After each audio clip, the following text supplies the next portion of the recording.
चलो आप लोगों का हो गया क्या? या आज हम लोग है ना बहुत बड़ी बड़ी बातें करने वाले हैं, क्योंकि आप छोटे नहीं हो और जो अपने आप को छोटा समझता है वो छोटा ही रहे। Now today we are going to discuss a very big principle which is called as Bernoulli's principle. Bernoulli's principle का मतलब होता है, have you ever wondered how the plane is flying steadily in the sky? वो कैसे बना हुआ है वहाँ पे, वो नीचे क्यों नहीं आके गिरता है? कौन सी चीज़ है जो उसको ऊपर उठा के रखती है? Any answers? Yes बेटा.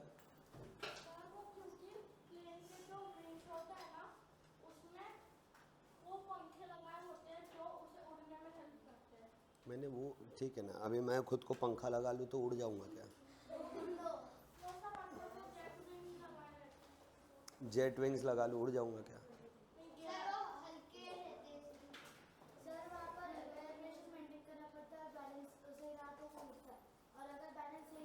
एयर प्रेशर मेंटेन करना पड़ता है मतलब? सर जैसे कि वहाँ पर लोड मैक्सिमम रहता है, उसके बाद सामने जो रहता है उसकी नौकरी रहती है।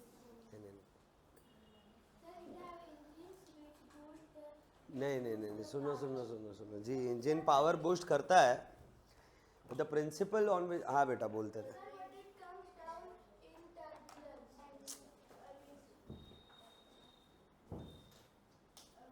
हाँ तो विंग्स को ऊपर कौन पकड़ के रखता है? वही तो बोल रहा हूँ ना, विंग्स अभी बर्ड्स के भी है, विंग्स ग्लाइड करता है, तो ऊपर कैसे बना हुआ? कुछ तो भी उसको उठा के रखता होगा ना, वो क्या है? Now this is where Bernoulli's principle comes into play. Remember, there are two types of air. One which is moving at a very high speed. So this red color is actually the high speed winds, and the blue color indicates the slow winds. Now slow winds और high winds क्या होता है? ज़्यादा speed में अगर winds जाएगी तो vacuum create होगा, मतलब प्रेशर लो हो जाएगा. So you always have to remember that winds blowing with a high speed of winds is equal to low pressure, and slow speed is equal to high pressure. Now हमेशा एक और चीज़ याद रखना, physics में हर एक चीज़ जो हाई लेवल पे होती है वो लो की तरफ जाती है, जो गर्म चीज़ होती है वो ठंडे की तरफ जाती है ना? तो जहाँ पे ज़्यादा हवा है, मतलब इसका मतलब क्या है आपकी लैंग्वेज में? आप बड़े हो रहे हो अभी, इधर हवा ज़्यादा है, इधर हवा कम है. क्यों कम है? क्योंकि हाई स्पीड में आके वो हवा को लेके चला जा रहा है, तो उस पर्टिकुलर जगह में बन रहा है वैक्यूम. अब इस वैक्यूम को भरने के लिए यहाँ से हवा ऊपर जाने की कोशिश कर रही है, तो ये हवा ऊपर जाने की कोशिश कर रही है. बीच में आपके प्लेन्स की विंग्स है, तो वो हवा उस विंग को ऊपर होल्ड करके रख रही है. समझ में आ रहा है क्या? ये हाई प्रेशर लो प्रेशर में आपको समझाने के लिए एक सिंपल सा डेमोन्स्ट्रेशन करता हूँ. इधर आ जा लक्षित. मैं क्या करूँगा, इस पाइप से हवा को अंदर खींच लूँगा, और अगर इस खड्डे को मैं बंद कर दूँ तो इस पाइप में अभी जितनी हवा है वो सब मैंने खींच ली, तो अंदर क्या बच गया? तो अभी इस पाइप में वैक्यूम है, इस वैक्यूम को फील किया जा सकता. अब बाहर की हवा जो है ना मेरे हाथ को अंदर दबा रही है. क्यों? वो एक्चुअल में हाथ को नहीं दबा रही है, वो हवा इस फनल में जाने की कोशिश कर रही है, पर बीच में मेरा हाथ है. कैंडल रखते हो आप लोग प्लेट के अंदर, पानी डाल के उस पर ग्लास रख देते हो, कैंडल बुझ जाती है, ग्लास से पानी जो है प्लेट का वो ग्लास में जाने लग जाता है. Same experiment. सबको बताना आप क्या फील कर रहे हो. ये दिमाग डिटेक्ट करने वाला मशीन है. क्या फील हुआ? वो हेड को अंदर खींच रहा है, क्योंकि इसके ब्रेन में अभी हाई प्रेशर है और मैंने हवा अंदर खींच ली तो वैक्यूम तैयार हुआ. अंदर की हवा, ब्रेन में जो हवा भरी है इसके, वो कोशिश कर रही है कि इधर जाए और इस हवा को फील करे, पर बीच में क्या है, उसकी हड्डियाँ है, स्किन है, तो वो स्किन बाहर। आप ये चीज़ हमेशा ऑब्जर्व करते हो कहाँ पे, घर के अंदर या स्कूल के अंदर जब बोर हो रहा होता है, प्लास्टिक की बॉटल होती है, अपन क्या टाइम पास करते हैं, उसको दबाते गाल पे लगाते हैं और छोड़ते तो वो गाल अंदर खींचा जाता है। कभी करके देखा है? नहीं करके देखा है तो करके देखना। अब इसी प्रिंसिपल पे हम लोग, बर्नौलिस प्रिंसिपल पे ही हम लोग किसी भी चीज़ को हवा में फ्लोट करवा सकते हैं। आपने कई बार इंस्टाग्राम पे, यूट्यूब पे इस तरीके के एक्सपेरिमेंट देखे होंगे जहाँ पे एक बॉल हेयर ड्रायर पे फ्लोट करवाई जाती है। कभी करके देखा है? करके देखते हैं।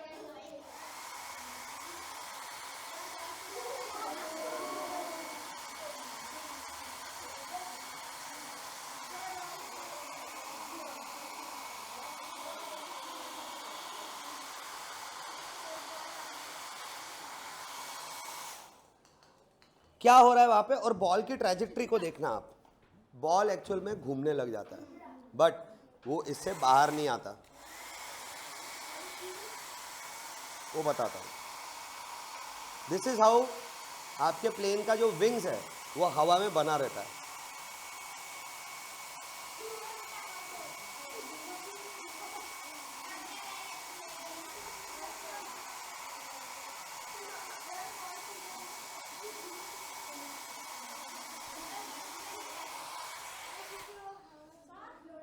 क्या हो रहा है अब, अगर मैंने इसको टिल्ट किया तो ग्रेविटी आंटी ने बॉल को नीचे खींचा, पर वो फिर भी नहीं खींच पा रही है। हो क्या रहा है, जो प्रिंसिपल हमने विंग्स के साथ में देखा वही प्रिंसिपल यहां पे काम में आ रहा है। आपका हेयर ड्रायर है, ठीक है, आपका हेयर ड्रायर है। इस हेयर ड्रायर से दो हवाएं निकल के आ रही है, एक बहुत फास्ट जो उसके अंदर से आ रही है, राइट। बीच में क्या है, आपका बॉल। तो बाकी की जो हवा है ऑब्वियस है कि वो बहुत स्पीड में आएगी और ऐसे जाएगी, ठीक है, और बहुत स्पीड में जा रही है। अब हमने बोला when air moves with high speed it creates low pressure, मतलब यहाँ पे प्रेशर कौन सा है आपका, लो, और आजू बाजू में इस रूम के अंदर क्या है, हाई प्रेशर है।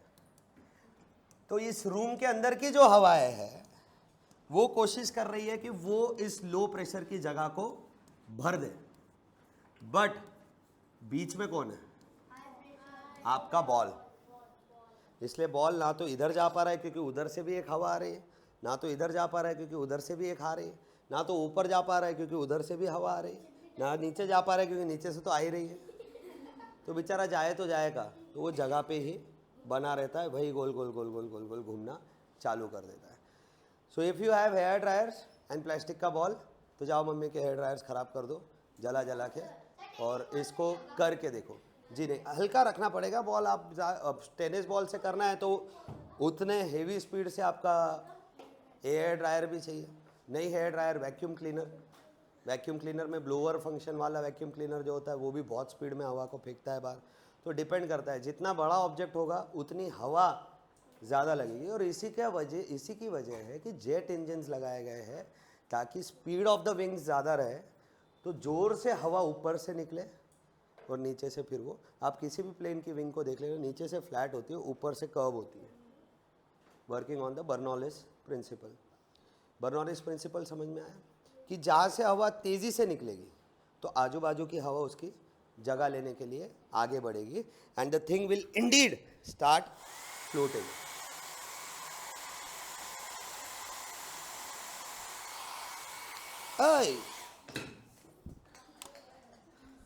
सेकंड क्लियर हो गया। बर्नौलिस प्रिंसिपल को डिफाइन करने का एक और तरीका है, दिस, एक सिंपल सा मशीन, ठीक है, देख हवा छोड़ रहा हूं,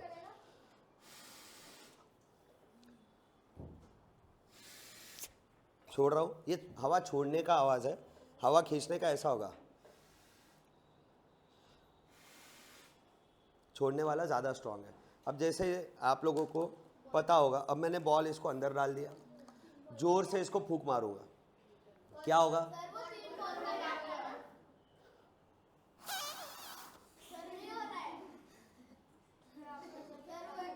वापस।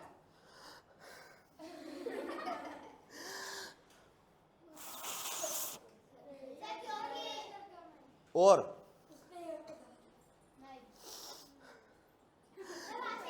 पिछले दो सेशन से कर रहा हूँ ना, मेरे लंग्स जो है वो पावर ख़त्म हो गया। मैं योगा नहीं करता ना, योगा किया करो गधो।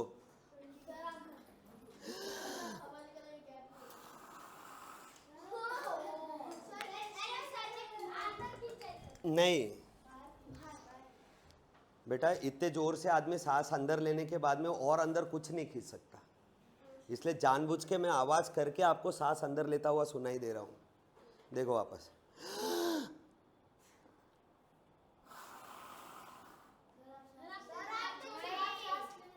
बेटा नहीं, मैं सांस छोड़ ही रहा हूँ, बट यहाँ पे यही चीज़ हो रही है, बस उल्टे तरीके से हो रही है।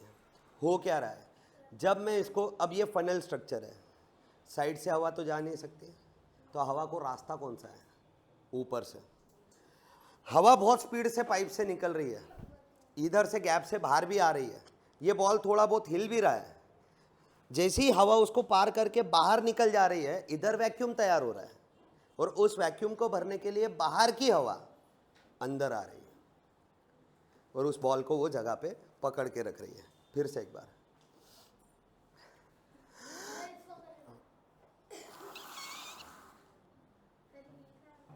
हिल रहा है वो, बट निकल नहीं रहा है वो।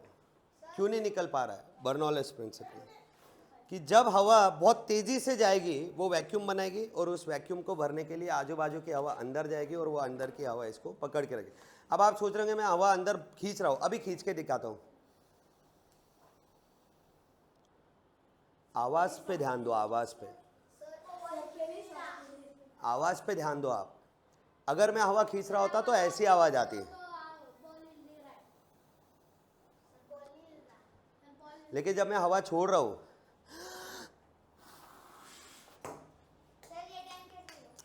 बेटा थक गया हूं मैं। लंग्स में ताकत होती है हवा को जोर जोर से फूकने की, वो एक बार ख़त्म हो जाती है तो फिर वो क्या चाहता है, मर जाऊं मैं तेरे एक्सपेरिमेंट के चक्कर में। So this is Bernoulli's principle, easy setup. Funnel घर पे हो गई, पाइप होगा नहीं होगा 20-30 रुपए की चीज़ है। हेयर ड्रायर तो मम्मी यूज़ करती है ऑलरेडी, प्लास्टिक के बॉल तो लगे उतने पड़े हैं घर पे हमारे। करके देखो, वीडियो बनाओ, भेजो, मुझे भी खुशी होगी, तुमको भी होगी, ठीक है। नेक्स्ट तो और बड़ी बात है बेटा, समझ में आ गई तो जो मुझे यकीन है तुम लोगों पे, वो यकीन तुम लोग पूरा कर दोगे। नहीं समझ में आए तो फिर उसको मैं कुछ नहीं कर सकता, बट मैं ये हमेशा मान के चलता हूँ कि तुम लोग बड़े हो। स्पेशली 5th स्टैंडर्ड वाले बच्चों से तो मैं बहुत ज़्यादा खुश हूँ, क्योंकि टफ दे रहे हैं वो लोग 5th 6th वगैरह वालों को। Next is a paradox. हमने हमारे इनविटेशन पे लिखा हुआ था कि इम्परफेक्ट वर्ल्ड है, दुनिया परफेक्ट नहीं है। हम सोचते कुछ और है, होता कुछ और है। जब हम सोचते हैं कि फनल में फूक मारेंगे बॉल नीचे आ जाएगी, तो वो नीचे नहीं आती, वो उल्टा चिपकी रहती है, ठीक है। हम सोचते कुछ और है, होता कुछ और है, and that's why the world is imperfect of science and maths. वैसी एक इम्परफेक्ट सी चीज़ पे बात करते हैं। नेक्स्ट प्रिंसिपल समझ गए तो बहुत अच्छी बात। बड़ा टायर, एक मैंने बड़ा व्हील लिया, उसको मैंने मार्क कर दिया ताकि मैं एक रिवॉल्यूशन ले सकूं, ठीक है। मैंने एक रिवॉल्यूशन लेना शुरू किया तो मान लो ये बड़ा व्हील यहाँ तक पहुँच गया एक रिवॉल्यूशन के बाद। इतना क्लियर है? सो यार बड़ा है व्हील, आपने एक रिवॉल्यूशन घुमाया, उसको एक चक्कर घुमाया तो वो एक पॉइंट तक आके पहुँच गया। छोटा व्हील, वापस एक रोटेशन मैंने करवाया इसको, ऐसे एक रोटेशन मैंने करवाया इसको, तो ये ज़्यादा चलेगा कि कम चलेगा? कम चलेगा। इतना क्लियर हुआ? क्योंकि वो छोटा है। अब यहाँ पे आ जाता है पैराडॉक्स। पैराडॉक्स ऐसा है कि अगर मैं इस व्हील को इस बड़े व्हील के साथ अटैच कर दूं,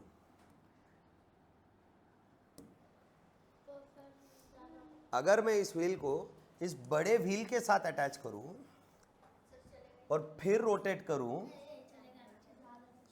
तो आप देखिए बड़ा व्हील का एक rotation will be equal to छोटे व्हील का एक रोटेशन, क्योंकि वो व्हील के साथ अटैच है। डिस्टेंस कितना कवर होगा? तो जितना बड़ा व्हील डिस्टेंस कवर करेगा उतना ही छोटा व्हील डिस्टेंस कवर करेगा, वो भी एक रोटेशन के बाद ही, क्योंकि वो छोटा है, वो जॉइंट है। लेकिन दिमाग को पचने वाली बात नहीं है। मतलब अगर मैं छोटी चीज़ बड़े चीज़ को जोड़ दूँ तो सब छोटी चीज़ बड़े चीज़ के इतना ही ट्रैवल करती है। बट पॉइंट यहाँ पे ये है, कैसे पैराडॉक्स समझ में आया क्या है? तेरे को समझा क्या क्या है? एक और बार देखते हैं। We have a paradox, we have a larger wheel which अगर मैं कवर करूँ अकेले तो वो यहाँ से यहाँ तक डिस्टेंस कवर करती है।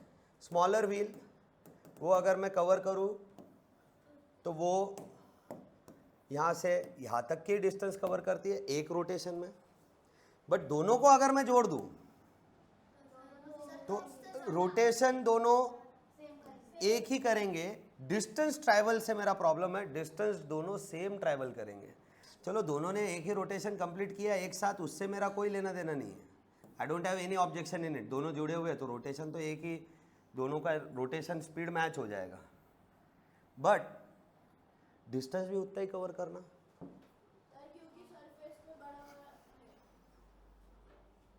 तो अब इसके क्यू की सरफेस पे बड़ा वाला है, ठीक है ना? तो सरफेस पे वाला अगर छोटा वाला लेके आओ तो क्या छोटा वाला बड़े वाले जितना, मतलब बड़ा वाला छोटे वाले इतना ही कवर करेगा क्या?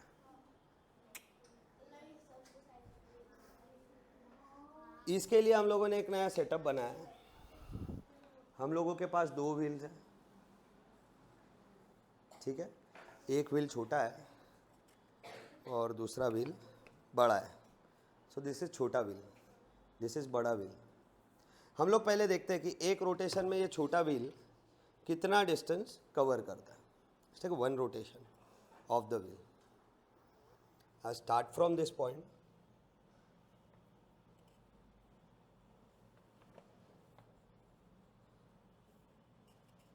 अरे सटक गया ये, बट ठीक है। इतना डिस्टेंस छोटे व्हील ने कवर किया, एक रोटेशन पूरा हुआ। आपने स्केच पेन देखा होगा, स्टार्ट से एंड तक स्केच पेन उस पॉइंट पे पहुंचा, मतलब सर ने कोई चीटिंग नहीं की है। बड़ा व्हील ले लेते हैं, फिर से उसी पॉइंट पे शुरू करते हैं। बड़ा व्हील अकेला,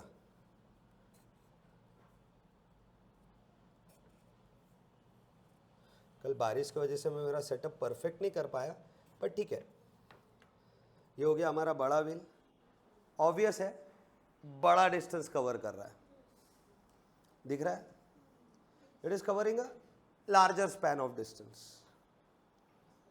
okay, now here is the twist in the story. यहाँ तक के तो सब नॉर्मल है, बट अब ये बड़ा व्हील और ये छोटा व्हील अगर हम एक दूसरे से जोड़ दें, जॉइन देम टुगेदर, सेंटर्स को सेंटर से जोड़ देते हैं।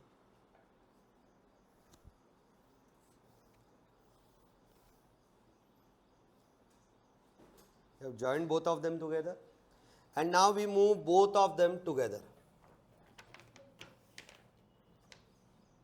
क्लियर है ना? ये पिछला वाला क्लियर है ना?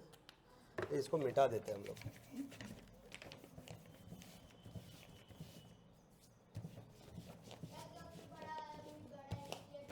वो ऑब्वियसली है, बड़ा वाला व्हील बड़ा है तो बड़ा डिस्टेंस कवर करेगा, छोटा व्हील छोटा है तो छोटा डिस्टेंस कवर करेगा। लेकिन जब दोनों जुड़ जाते हैं तो छोटा वाला उतना ही कवर करता है जितना बड़ा वाला करेगा, क्योंकि दोनों एक ही पॉइंट पे आके, देखो एक रोटेशन के बाद दोनों एक ही पॉइंट पे आके तो रुकने वाले हैं। इसमें कोई डाउट नहीं है, ये तो सर कॉमन सेंस हो गया। डाउट है लीनियर जो डिस्टेंस कवर किया जा रहा है, ठीक है?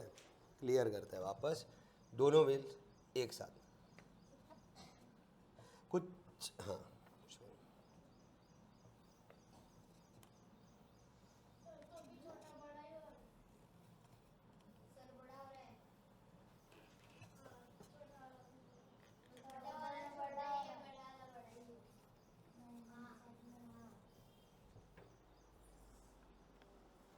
they both start at the same point and they both end at the same point. Now here is the paradox which is called as the Aristotle wheel paradox. ये paradox ढूंढा था Aristotle ने. This is the point of concern. यहां से शुरू हो रहा है. जितना रिवॉल्यूशन बड़े ने लिया उतना ही छोटे ने लिया. यहाँ पे फर्स्ट रिवॉल्यूशन खत्म हो रहा है. दोनों आप देख लो एक ही जगह पे आके रुके हुए हैं. एंड भी मैं जहाँ पे कर रहा हूँ दोनों एक साथ आके उसी जगह पे आके खत्म किए. How is that possible? The smaller should rotate smaller distances after one revolution. Larger should go large distances after one revolution, but both are actually covering the same distance. And there is a very clean observable pattern जो इन दोनों के sketch marks में हम लोगों को नजर आ रहा है. See carefully. The green one is the bigger circle, and the black one is the smaller circle. इस पॉइंट पे बोल रहे हो ना? सर इधर भी जब स्टार्ट कर रहे तब भी कैसे? वो तो ठीक है. आप सर्कल में तो ग्रीन ऊपर भी आ गया. वो ऊपर नीचे वाला एस्पेक्ट नहीं है. जो वो बात बता रहा है उसने एक पैटर्न को देखा है जो शायद आप लोगों को 2 मिनट और दे रहा हूँ. अगर दिख जाए आपको तो बहुत बढ़िया है. नहीं देन तो स्मॉलर चक्का पीछे रह जाना चाहिए था. लार्जर आगे निकल जाना चाहिए था. ये तो पॉसिबल ही नहीं है कि छोटा वाला कम डिस्टेंस ट्रैवल कर रहा है. छोटा वाला कम डिस्टेंस नहीं कर रहा है. हाँ सर दोनों के अगर दोनों मतलब जो बड़ा वाला है उसके ऊपर अगर वो डाल दिया तो एरिया जो है वो बड़ा वाला it has nothing to do with area. It has भी सेम पॉइंट. स्टार्ट भी सेम पॉइंट से है, एंड भी सेम पॉइंट पे है. रिवॉल्यूशन भी नंबर ऑफ रिवॉल्यूशन भी सेम है. 1.5 कुछ नहीं. थोड़ा पीछे उधर जाके देख ले. वो एंगल की वजह से वो कैमरा एंगल वैसा है.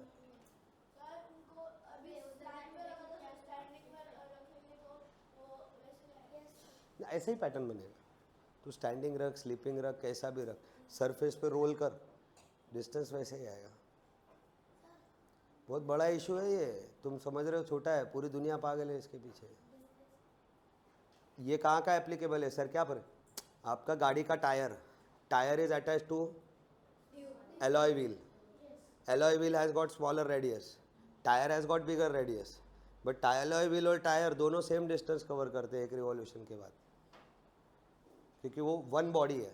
alloy wheel को अकेले करो, टायर को अलग अकेले करो तो टायर ज़्यादा आगे निकल जाएगा, alloy wheel पीछे रह जाएगी.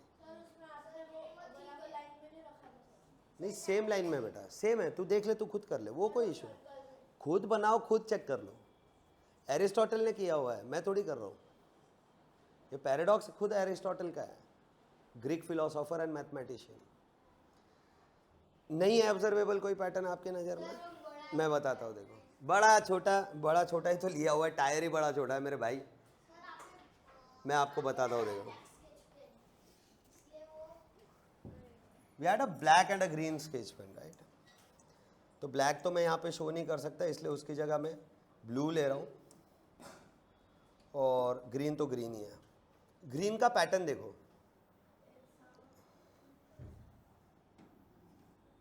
ऐसे बनता है. ब्लैक का पैटर्न नहीं, वो तो उतना ही कवर कर रहा है. अपने छोटे वाले को ज़्यादा कवर करना पड़ रहा है.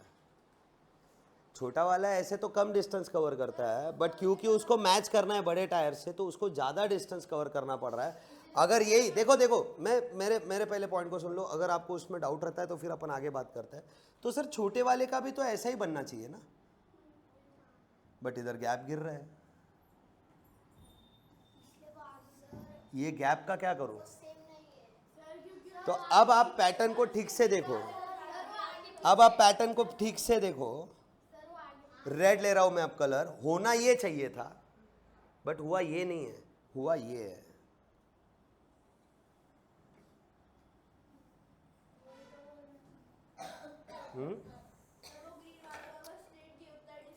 वही है. अब इसका प्रॉपर आंसर जो एरिस्टोटल ने दिया है, प्रॉपर नहीं बोलूंगा मैं क्योंकि ये अभी भी पैराडॉक्स बना हुआ है. पैराडॉक्स तब तक पैराडॉक्स रहता है जब तक कन्विंसिंग साउंड नहीं करता. एरिस्टोटल ने कहा ये जो ड्रैग है इसने जाना चाहिए था ऐसा, पर ऐसा नहीं जा रहा है, वो खींचा जा रहा है आगे की तरफ. means the outer wheel is actually dragging the inner wheel. अंदर की व्हील को बाहर की व्हील खींच रही है. आगे चल, आगे चल, चल आगे चल, चल आगे चल. क्योंकि छोटी व्हील को एक रिवॉल्यूशन में ज़्यादा डिस्टेंस कवर करना है, तो वो तभी पॉसिबल है जब वो घसड़े जाएगी. ड्रैग मतलब क्या? घसड़ना. ये ज्योमेट्रिकल ड्रैग है. और ये ड्रैग किसको इक्विवेलेंट है वो भी देखो अब, अगर समझ में आ रहा है तो. And it is still a paradox. I repeat, ये अभी भी पैराडॉक्स ही है. ये कन्विंसिंग आंसर अभी तक नहीं माना गया है. You have an option, you have अ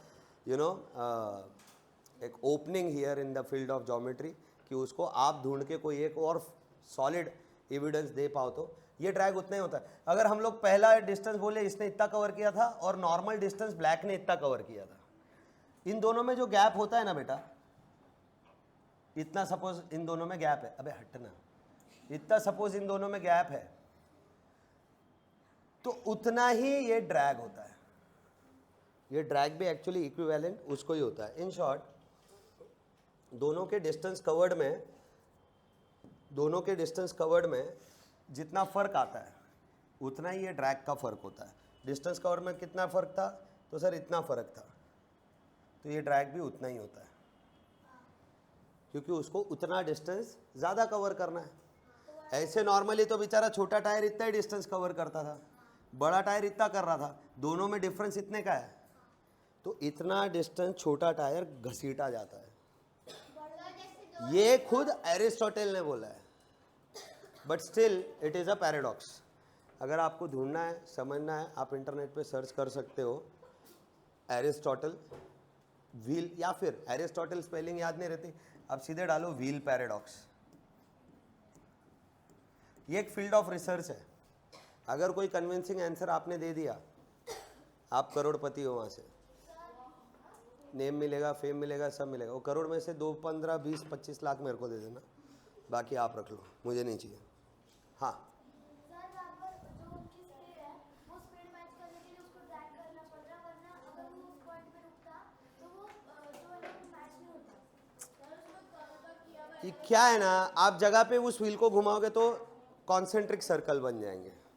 जगह पे ही उस व्हील को घुमा रहा हूँ मैं, तो ये एक रिवॉल्यूशन हुआ और ये एक रिवॉल्यूशन हुआ, तो दोनों व्हील्स बन जाएगी. वो कुछ नहीं है, लीनियर डिस्टेंस का प्रॉब्लम है. लीनियर मतलब स्ट्रेट लाइन में जो डिस्टेंस. इसमें एक और चीज़ है अनवी, जितना आप इस व्हील में, पहला स्केच पेन मैंने इधर लगाया, दूसरा इधर लगाया, तीसरा इधर लगाया, चौथा इधर लगाया और पांचवा इधर लगाया सपोज, तो जो सबसे आखिरी वाला है वो तो यही पैटर्न बनाएगा, उससे पीछे वाला ये पैटर्न बनाएगा, उससे पीछे वाला नहीं, उससे पीछे वाला और बड़े बड़े ड्रैग शो करेगा, उससे पीछे वाला और बड़े बड़े ड्रैग शो करेगा. एक टाइम आएगा जब स्ट्रेट हो जाएगा, और ये स्ट्रेट कहाँ होगा कोई बता पाएगा? सेंटर पे. सेंटर पे स्ट्रेट लाइन बनना शुरू हो जाएगी. 2 व्हील बनानी है, सिंपल सी. अगर आपको वर्क करना है तो see, everyone is not attracted towards geometry and there is no harm in it. सबको नहीं मज़ा आता, पर आता है. ये सवाल सोचने लायक है कि हमें बचपन से सिखाया गया है जितना बड़ा टायर उतना बड़ा डिस्टेंस, जितना छोटा टायर उतना छोटा distance. But what about a छोटा टायर प्लेस्ड इनटू अ बड़ा टायर? Equal distance. पापा को पूछो, मम्मी को परेशान करो, करके देखो. बहुत मैथ्स करते वो लोग, तुम जाके मैथ्स खेलो. अगला तो इससे भी भारी है, वो भी कंजक्चर है, वो अलजेब्रा से, ये ज्योमेट्री से था, वो अलजेब्रा से. थिंक ऑफ एनी नंबर, ठीक? It can be possibly a odd number and it can be possibly a even number. Now आपको थोड़ा सा मैथ्स करना है यहाँ पे. if it is odd number, then do one thing, multiply with a number. Suppose you thought of a number which is x. Now don't ask me what is x, कल clear किया है. any number जो नहीं पता उसके जगह x लगा दिया. तो if the number you thought is x, multiply that number with 3. मैं जादू वादू नहीं करता रे फालतू की. if it is a odd number, multiply it by 3, add 1 to it. जो भी आंसर आएगा उसमें 1 ऐड करो, you will obtain a new number. Let's say we imagined a number 7. So we multiply this 7 by 3, the answer is 21. Whatever is the answer, add 1 to it, the answer is again 22. Now the answer that you have obtained is even. If you obtain a even number, divide that number by 2. So you divide it by 2, you get 11. Now again it is a even number, odd number, sorry. Odd number है, multiply it by 3 and add 1 to it, 34. Now again it is a even number, divide by 2, the answer is 17. Keep doing this. Keep doing this. क्या लगता है आपको क्या होगा? Number बढ़ता जाएगा कि घटता जाएगा? वो एक्चुअल में बढ़ता जा रहा है. देखो आप, पहले क्या था? 7, उस इंटरवल के बाद हो गया 22, फिर डाउन में गया 11, पर आगे बन गया 33, फिर डाउन में गया पर फिर आ गया 17. मतलब 7 से 11 से 17 से वो और ऊपर जाने वाला है. It keeps on increasing, right? Common sense. Sir common sense है ना.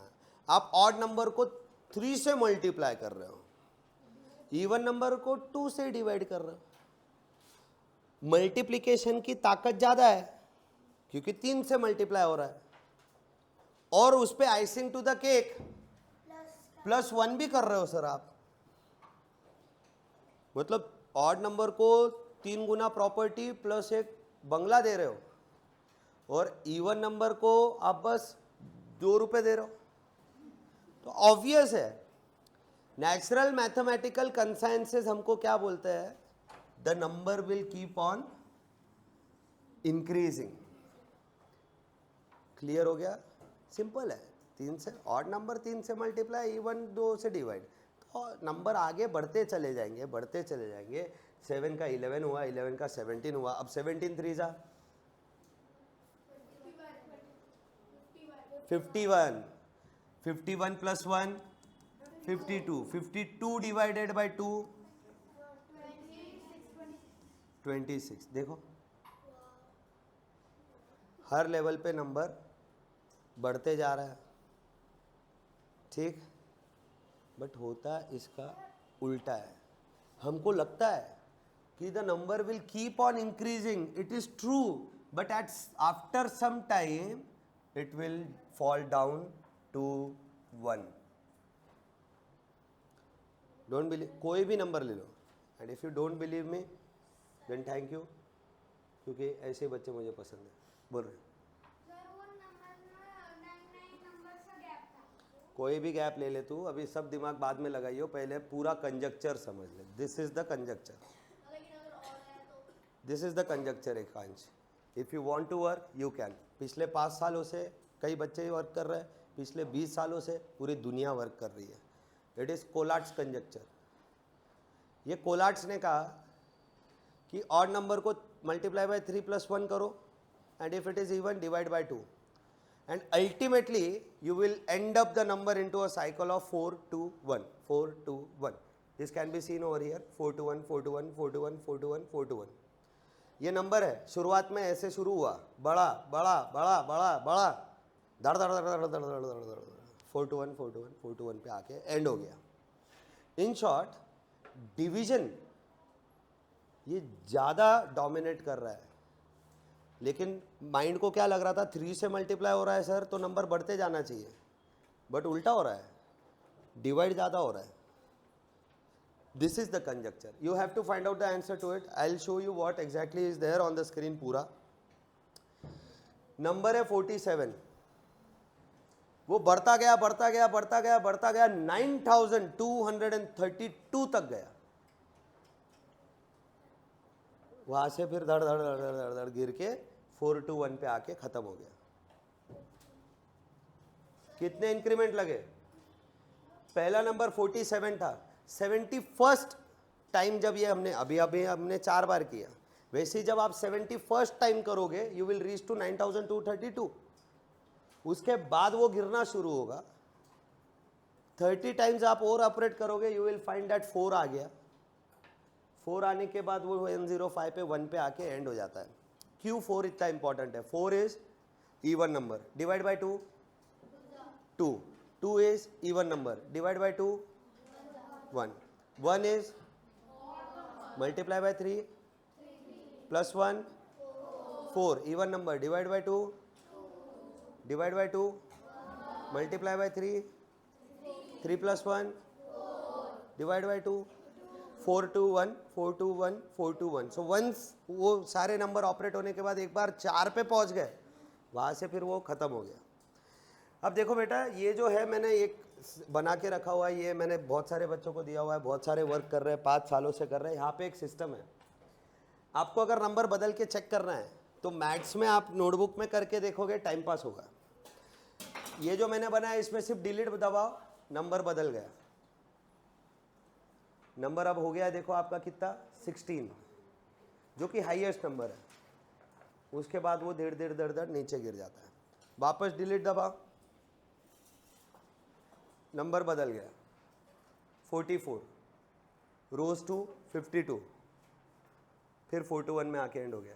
ये 1 से लेके 100 तक का रैंडम नंबर कोई भी ले रहा है, कंप्यूटर अपने आप ले रहा है। इसको मैं बढ़ा देता हूँ, 1 से 100 नहीं सर, थोड़े बड़े नंबर लो 1 से लेके हम लोग ले लेते हैं, पता नहीं कितने है ये।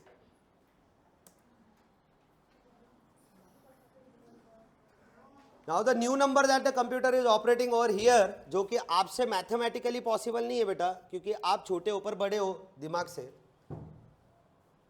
The number taken is 7,70,258। वो बढ़ता है, इनिशियली जाता है 29,24,584 पे, फिर वहां से भी फाइनल डेस्टिनेशन उसका क्या है, 421, मर गया, फ्लैट लाइन। वो इधर ही आएगा, दुनिया का कोई भी नंबर। ये तो मेरा छोटा सा लैपटॉप है, दुनिया में बड़े बड़े सुपर कंप्यूटर्स लगे पड़े, अरबों खरबों के कैलकुलेशंस कर रहे हैं, हर बार वही हो रहा है, 421। अब सर ये मैं ज़्यादा एक्चुअल में टाइम अप हो गया, आपके जो भी क्वेश्चन हो मैं व्हाट्सअप करना। अब लास्ट एक पॉइंट पे एंड करता है, सर इसका अंत क्या है? फिर ऐसे तो ये कंजक्शन कभी सॉल्व ही नहीं होगा। सॉल्व हो सकता है अगर आपने ये ढूंढ लिया कि कौन सा नंबर मैक्सिमम कितने लेवल तक बढ़ सकता है, तो आपने कंजक्चर सॉल्व कर दिया, खत्म। शेयर मार्केट है ये, देख लो वैसा लग रहा है, इसका एप्लीकेशन है कोलाट्स का शेयर मार्केट में। अगर आपने सॉल्व कर दिया तो इधर से अलग करोड़पति बनोगे, मैथ्स फील्ड से अलग करोड़पति बनोगे। उसमें से वापस ये व्हील पैराडॉक्स के 2-3 लाख रुपए दे देना और कोलाट्स के 10-12, मैं उसमें खुश हूँ, ज़्यादा नहीं।